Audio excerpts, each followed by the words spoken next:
Hello, my name is Truth Renaissance and I'm coming to you from beautiful Vancouver Island. Now what we're going to make today is we're going to make a couple of raw faux cheesecakes. And what I'm going to be doing, what I don't normally do, so it's the first time for me to do this, is I'm going to double up my recipe for the crust so that I can make two different kinds of cheesecake.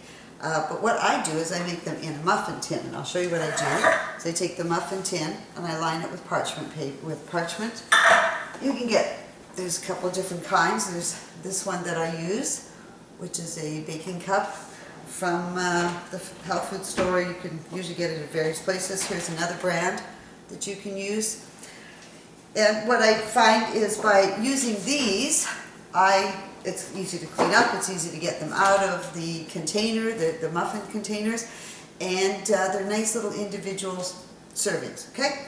So the first thing we're going to do is you gather all your things, you get your food processor, because you're going to need a good food processor. I use a KitchenAid food processor to make mine, and you need coconut oil. I buy mine at Costco, really great, inexpensive, but it's just as good. I get my dates from Costco as well. You can use the medjol dates, but Costco carries these, so I use these ones.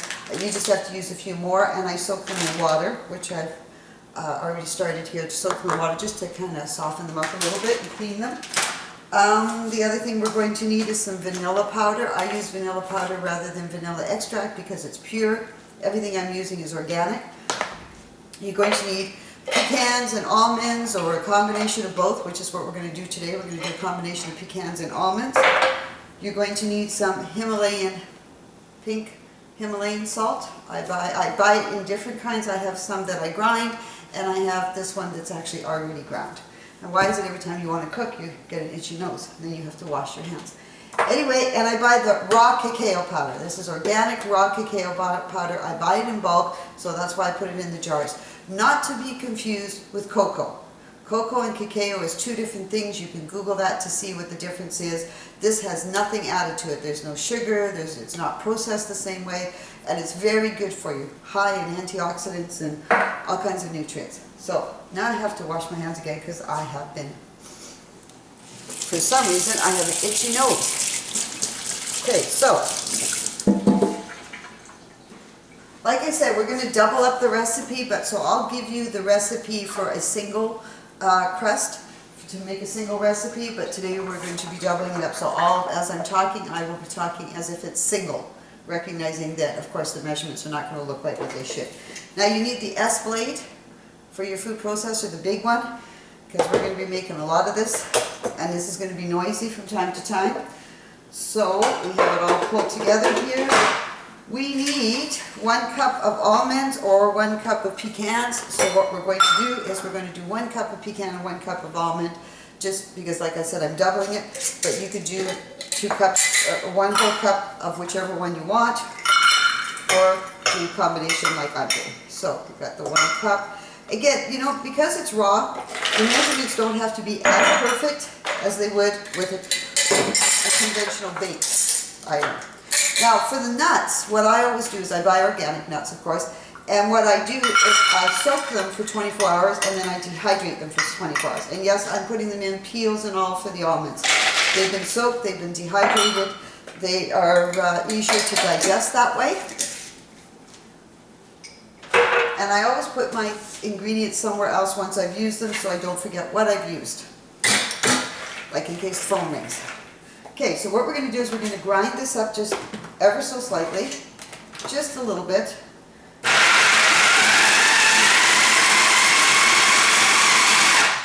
You notice some of them shoot up, so you've got to push those back down.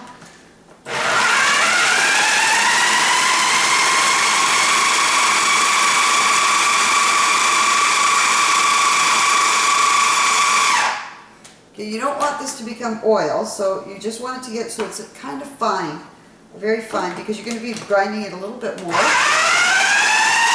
So that should be enough for that. So now we take the lid off. Now at this time we can add in our dates. I always cut mine in half. It's just a habit I have.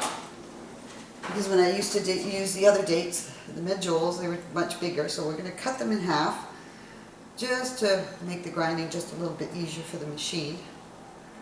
So there we go.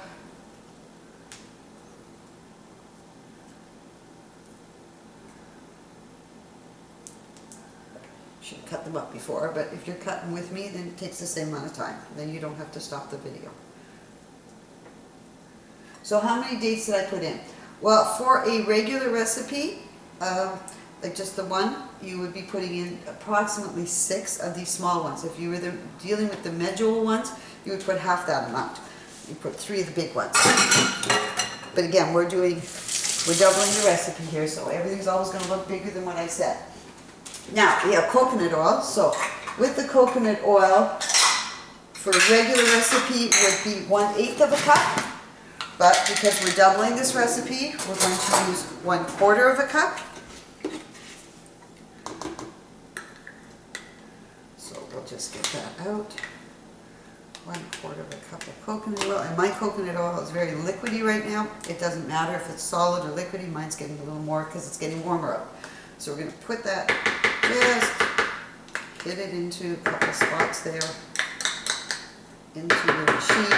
Now I'm going to save this measuring cup because when I go to do the filling, I need some coconut oil. So just in case I need to use the same measurement, we're going to put that aside. Okay, now what we need is we need a little bit of salt. So according to this, I need about 1/8 of a teaspoon of salt, which would work out to what?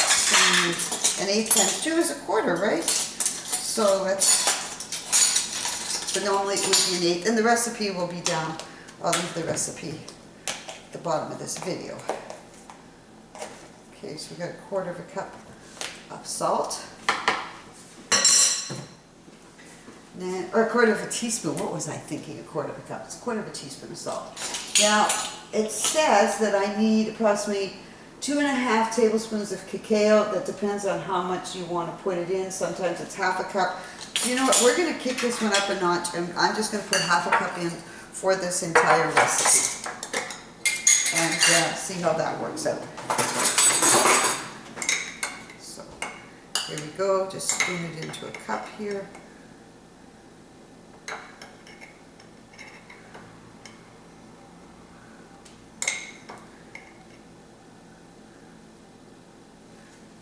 Go. Now I'm not going to be using cacao powder again, so that can get away.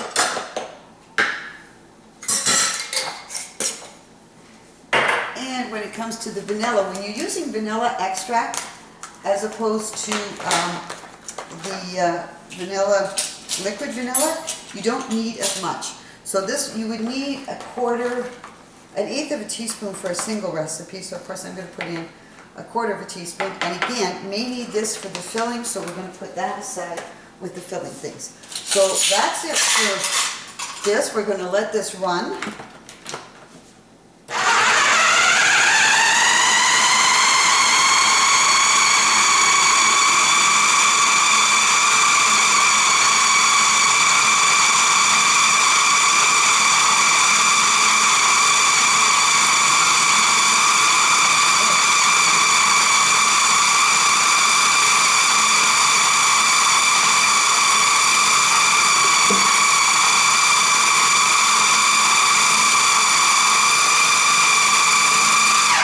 Now see how it's starting to bunch up here in my machine? It's starting to form like a ball. That's when you know it's ready, because now everything's kind of sticking together. So what we're going to do is, of course, this is going to have to be washed after. Let's pop this out of here to make it easier to work with. Pop the S blade out, again, to make it easier to work with.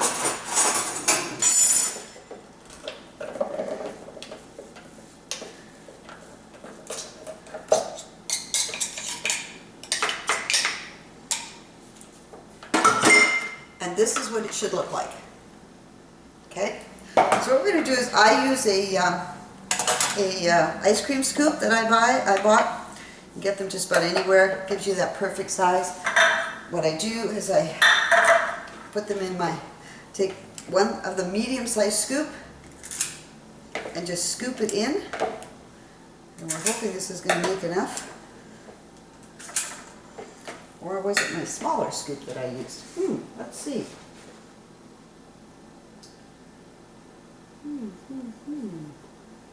Usually I tell myself, well, we'll see how many we're going to get out of this. Let me see about pushing this down.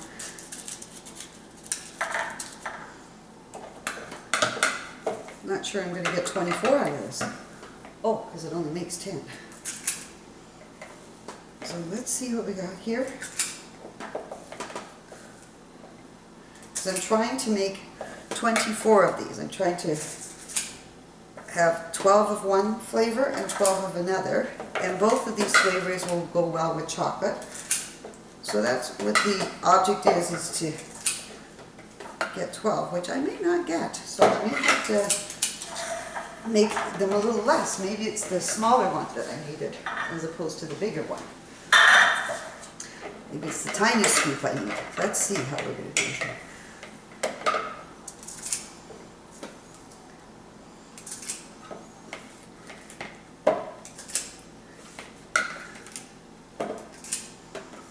Yep, it's definitely the small. So, forget what I just said about the medium-sized scoop, and we're going to go to the smaller scoop, which would be this one, this size. Let's see about that one, because obviously I used the bigger scoop, and that's giving me too much. Yep, it's the smaller scoop that we need. Because all you're going to do is you're going to press it down in each one of them after you've done it. So, sorry about that. Use the tiny one, put it in, press it down. And I'm going to show you what it looks like. I'm going to grab this out of here to show you that all it is it's forming a bit of a crust at the bottom of this. You're going to leave it in the muffin tin. You're going to put the muffin tin in the freezer while you make the filling. Then you bring it back out of the freezer to put the filling in, and then back in the freezer for a few hours. So I'm going to finish doing this up, and then I'll be back to show you how to make the different fillings. Again, this is Truth Renaissance from Vancouver Island. Hi, my name is Truth Renaissance, and I'm coming to you from beautiful Vancouver Island, British Columbia, Canada. Now, we just watched the video on how to make a double recipe for a crust for the faux raw cheesecake, and what we're going to make now is a cherry one. And what I do is I buy my cherries, so I put them in the freezer. My cherries come from Costco. These are dark sweet cherries, they're organic. And last night I took some out to thaw them. I put them in the fridge to thaw them. And so what we're going to do is we're going to make up the cheesecake. Yes, I wash my hands because you never know who touches those packages. So I took out a couple of cups, but as it turns out, I'm only going to use about a cup and a half. So this is what they look like when they're nice and thawed. And what we're going to do is we're going to take half a cup and put it into the Vitamix to just chop it up a bit. Okay? So bear with me here while I get half a cup out of here. There's a little half a cup measuring cup, and we'll take half a cup out to start with, because I like to have little pieces in my the bottom of my, just on the top of the crust before I put the actual cheesecake in. So of course this is a cheesecake without cheese. So what you need is you need cashews, you need coconut oil, maple syrup. You could use a little beet juice if you want. Sometimes I do just to kick up the red. Lemon or lime juice, vanilla powder, and a little pinch of salt, and then of course cherries. You need about a cup and a half of cherries. So we're going to throw this in just to kind of mash up the cherries a little bit. I could slice them by hand, but we're going to try this method today just to see how this works. Let's put this in here.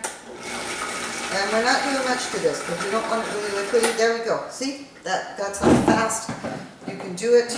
And so they're just chopped up a little bit. So you have a little bit of more cherries.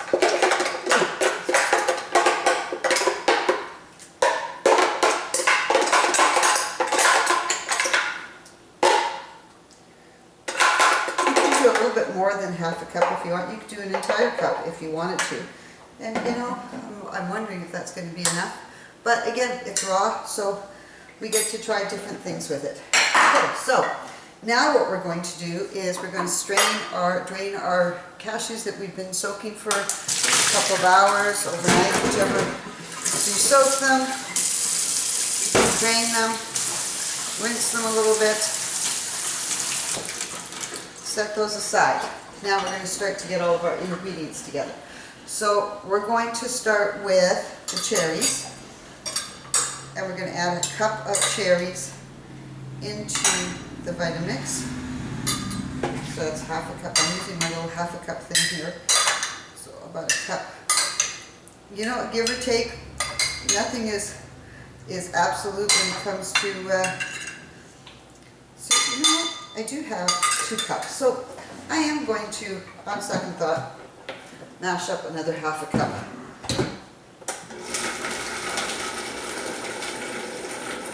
So there we go, mashed up. Add that to this mixture. Put this aside. Yeah, that looks just a little bit nicer. Okay, put that aside. Now we put in the whole 1 cup that's left. Throw that in. Now what we need is we need 1/4 cup of maple syrup, give or take. Like I said, there is no real science to this. And the maple syrup, this one is a compliment. I buy it at different places depending on the prices. Whenever I can get it on sale, I try to get as much on sale as possible when you're dealing with organic. So we'll put the maple syrup aside. We're going to do a little pinch of salt. And when I say a pinch, I mean a pinch. You don't want a lot of salt in here, but you want a little bit. So there's my little pinch. We want half a cup of coconut oil. That's what's going to help to stabilize it once it's once you've frozen it and then put it in the fridge to thaw it after. So here we go. Mine's a little liquidy today because it's getting warm out again. Okay, add that half a cup in.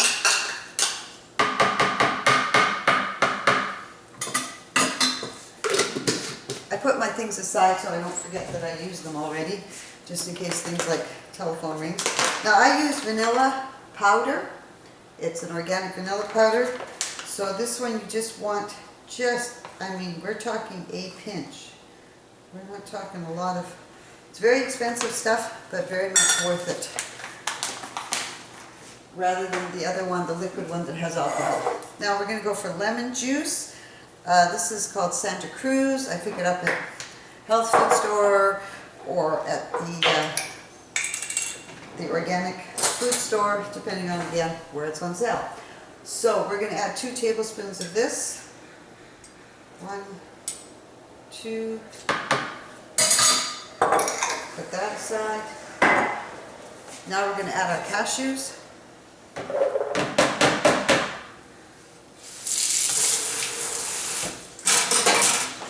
Now you're going to get your plunger, because you're probably going to need it to try to help all this in your Vitamix.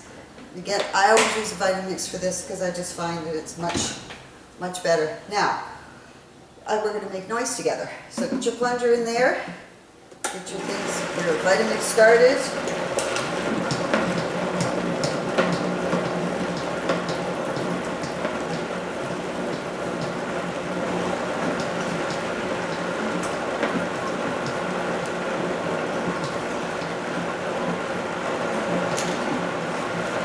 See that there? I'm on a lower setting just to kind of get everything mushing together.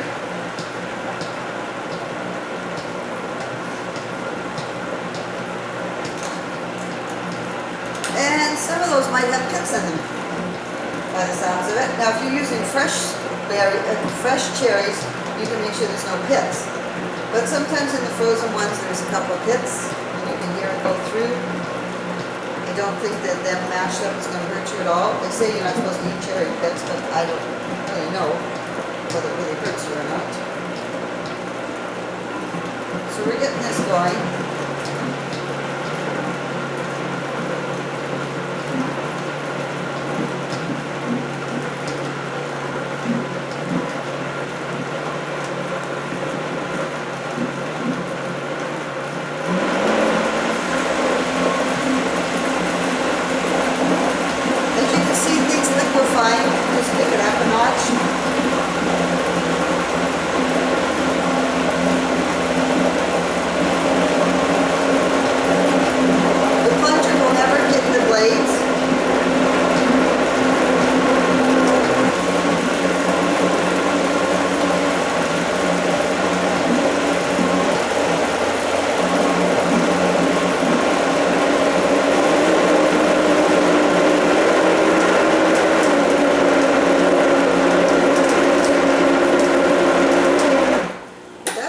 I stop it to clean off this,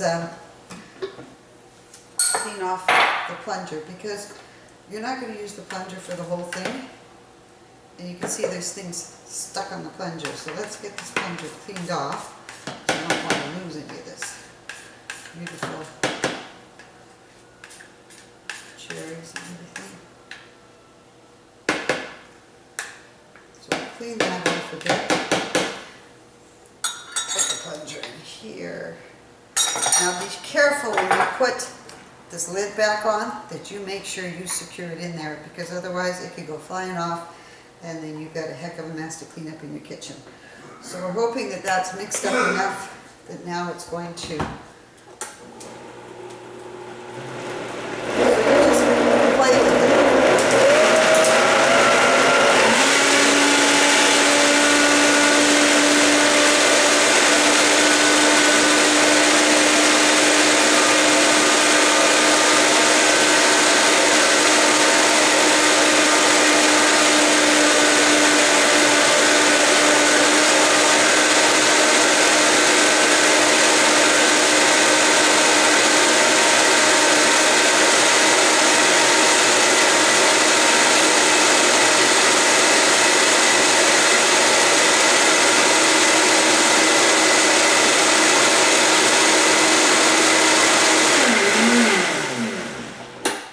Looking for is for it to form 4 mounds that just interact with each other, and you'll see it as you're doing it. You'll be like, oh, now that's what she's talking about. Now what I do though is I'm going to put it in for one last kick, but I'm going to move all the little pieces of cashews that are sitting on the side. Let's get them moved into there, because we want this to be nice and smooth. So we're just going to kind of mix it up a little bit here.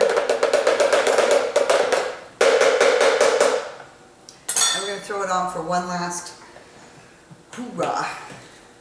Make sure that lid's on tight. Start it up slowly and then just let her rip until you get those 4 mounds that are just melding together.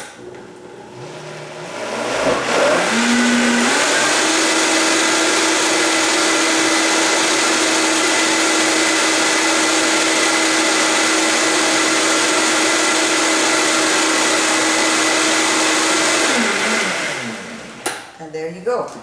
So now I'm going to go and get the crust that I have sitting in the freezer. I'll be right back.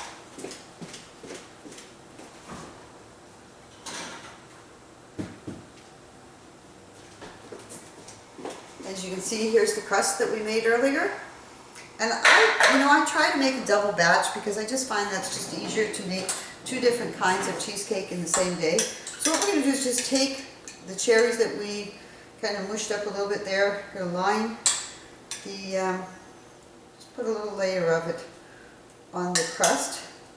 So I just use a tablespoon and put a few in, kind of make it even. Nobody's judging you on the appearance of this. We're not going for Master Chef at all. That would be a great one to have, Master Chef for raw. Oh, I'll be watching that show.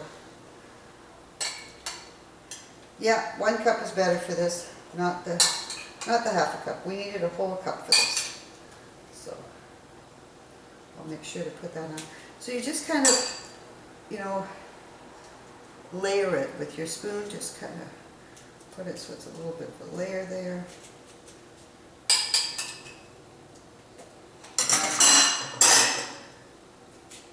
Make it even.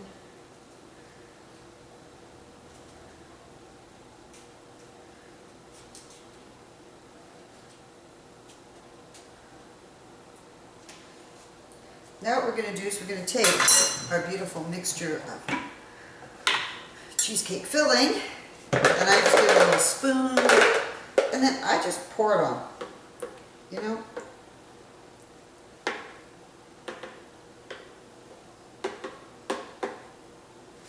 I don't measure it, I just pour.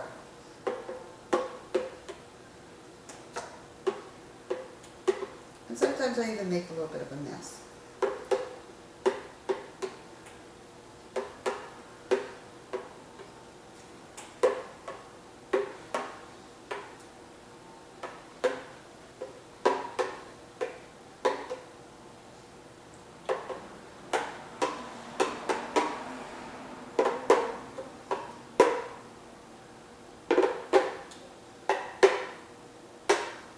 We've got a fair amount here, so we could just top up each one of these so that they're nice and full.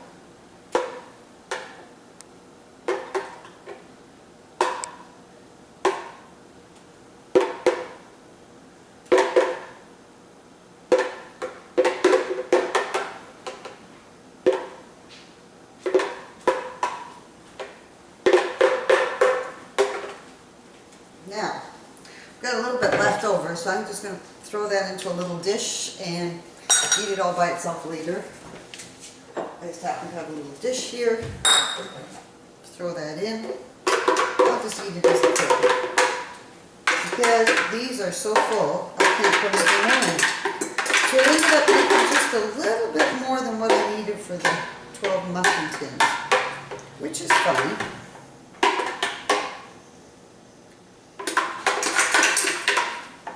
The other thing you could do is just leave it in there, add some blueberries or something and make a smoothie, whatever. Now, this now has to go into the freezer. This is what mine looks like. They're going to go into the freezer for a few hours. And what you do is you take them out of the freezer, just kind of cup your hand around the bottom to pop them out. And then I just put them in a container in the freezer, and when I want some for dessert for the night, I'll take a couple out, put them on a couple, take off the parchment paper, throw them into the fridge on a nice little dish, and there's dessert for the night.